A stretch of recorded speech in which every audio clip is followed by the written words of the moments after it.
Scenes such as this battered old shed can make great drawing subjects, and yet they can also be challenging because of the wide variety of surface textures that we see.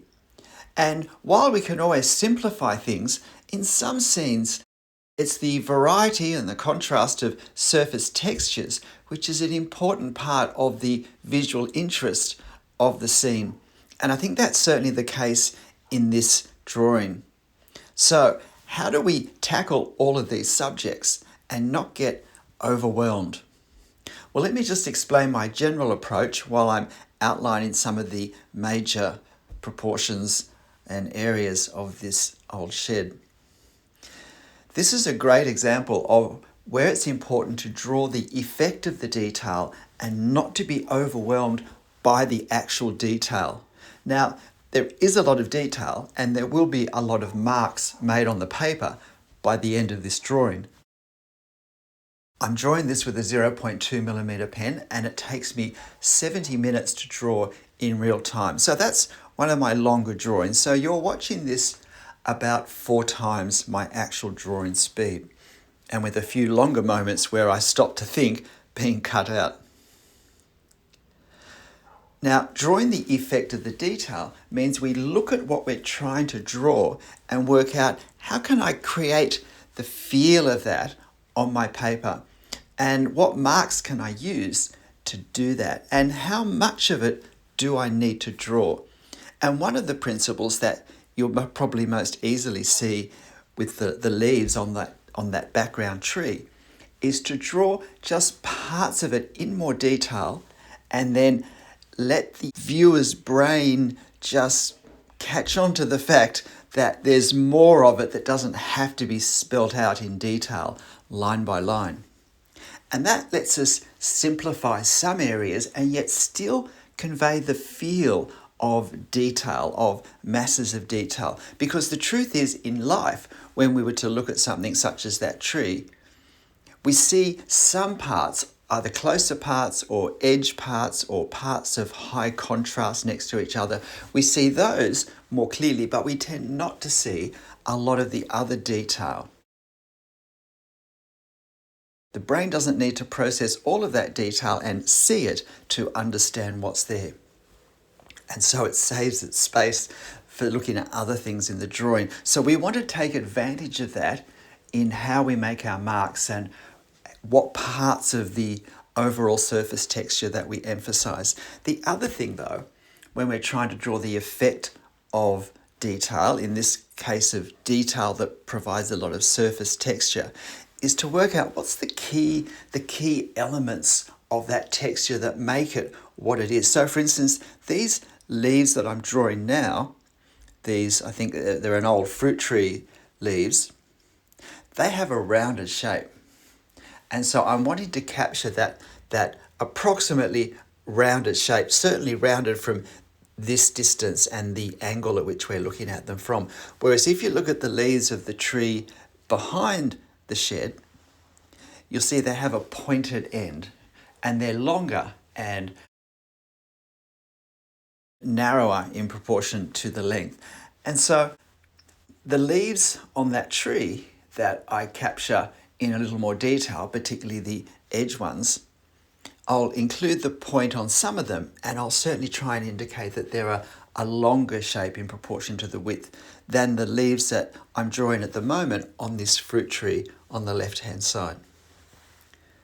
Now, there's no way around the fact that I'm going to need to draw a fair few of the leaves on this closest tree, partly because it is the closest main object we have, and the closer an object is, the more detail generally we need to draw, but also because the effect of light and shade, both on this tree and on the closest wall of the shed, creates this mottled light effect, which is a very important part of the overall feel of the reference. And so I want to capture it. Now, generally, high contrast areas next to each other are very good for creating visual drama, creating a sense of tension that attracts the eye and creates interest. And so these really dark sections where some of the weatherboards are missing and we just get the darkened shadows of the interior of the shed are really important to get nice and dark. And I do them now nice and dark, because that will help me, if you like, judge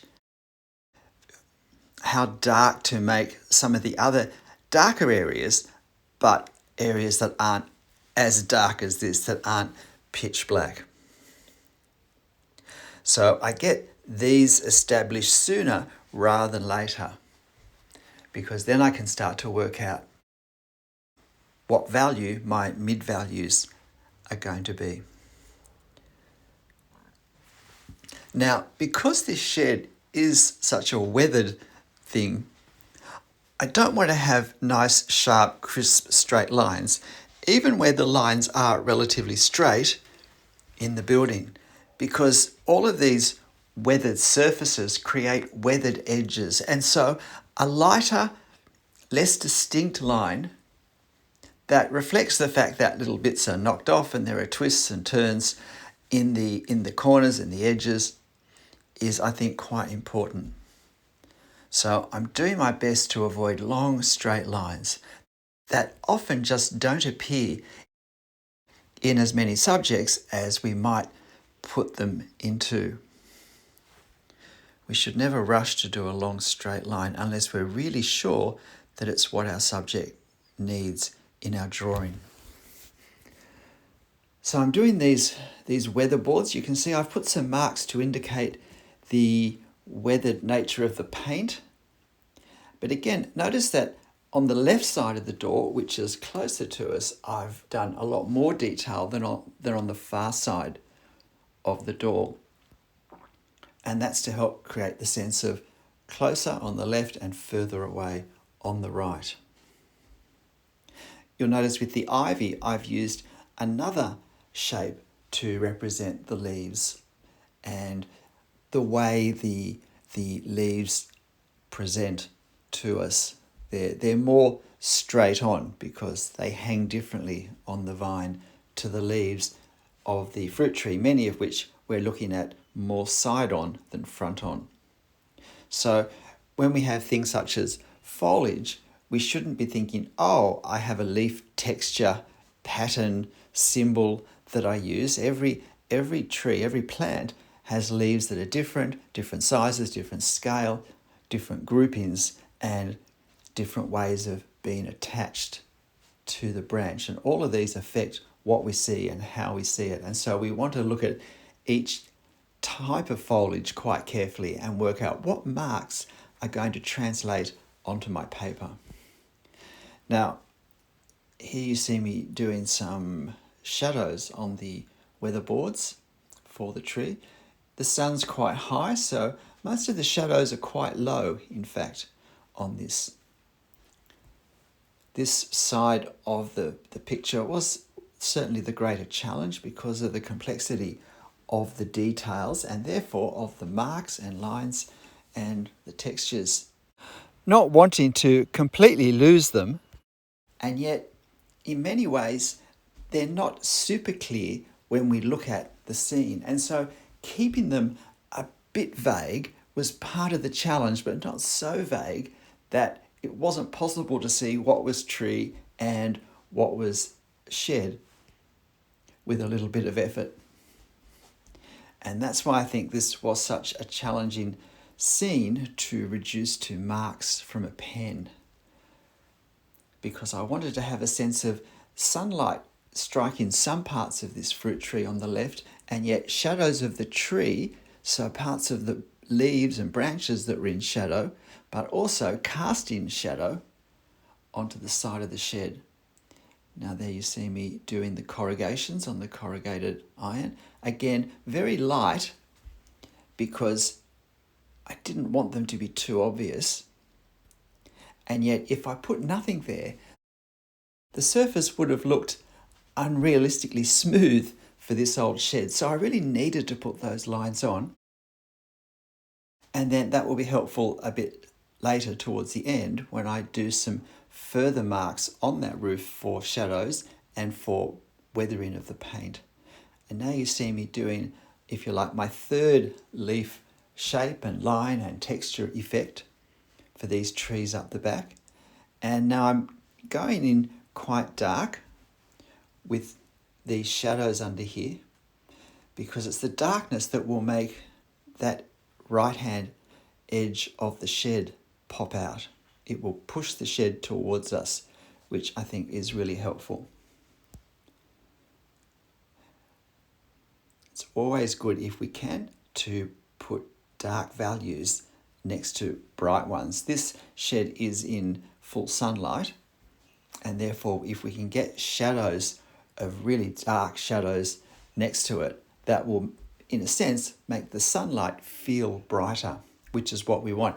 And yet, because there are going to be so many marks on the shed just to represent the weathered texture, that's going to, in effect, make it look a little less bright. So if we can get some really dark darks right up against that shed, it's going to help.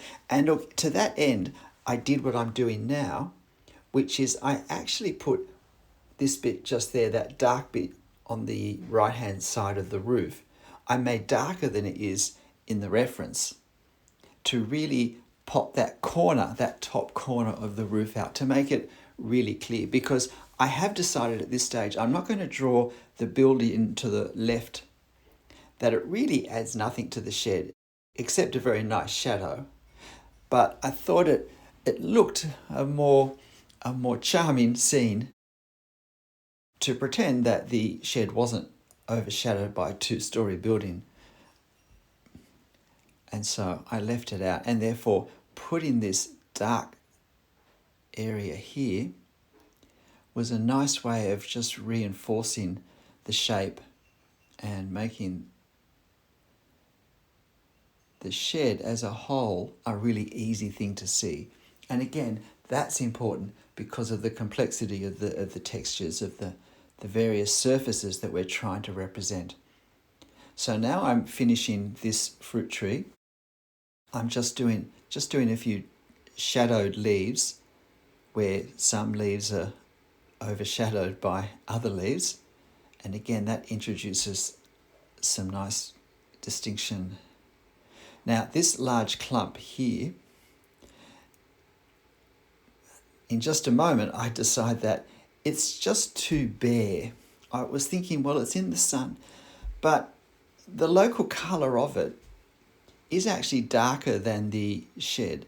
So I decided to put some hatching lines on it to represent the colour. Here you see me doing these shadows. Don't want to overdo these marks here, and some marks to indicate a darker colour underneath showing through.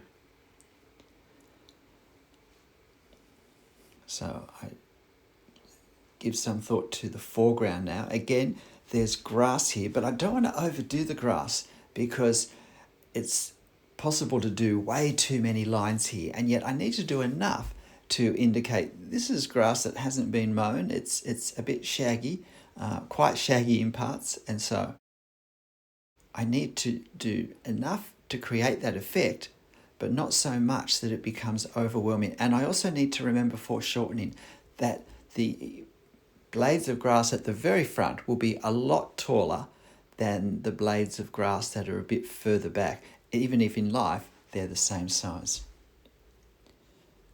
So now just working on overall values. This is the period of this is the part of the drawing where we just step back a little bit and think, okay, is everything defined enough? Can I define edges better? Can I increase values here or there? Are there too many mid-tones that are too close to each other in value that I need to darken one of them, since I can't lighten either of them? I need to darken one of them just to help create the form, as I just did then to that side of the gabled roof there. And so now I go for it. I really wasn't sure if it was the best move at this stage, but I decide later that it probably was. Now, you'll notice in a sec, the part of this mound of shrub that's under the door. There, see, I just made it a little bit darker just there, and that was so that it stood apart more from the door. What do you think? G'day, I'm Stephen Travers. Oh, I misjudged that going slowly. Just increasing the darkness in this bottom corner so that that corner stands out a little bit more and doesn't quite get as lost as I thought it was feeling. And I think that was a really important, very last minute decision to make. But this is a great subject, and it's a great subject to sit down unhurried and just explore the textures, trying to convey as much variety in our surface detail and yet not be overwhelmed by the number of marks we put on the paper. The areas of the page of this sort of scene that we keep white is just as important as the areas that we put marks on, but also keeping our marks very different in shape and form and edge is important too. I'll put this photo reference on my channel community page, of course. Why not have a go? It's not easy, but it's a great challenge and it's an interesting subject at the same time. But it's a very important skill to develop that can be used in so many ways. But look, whatever you draw and however you draw it, textures or not, drawing the effect of detail or not, make sure you have fun. I'll see you next time. Bye.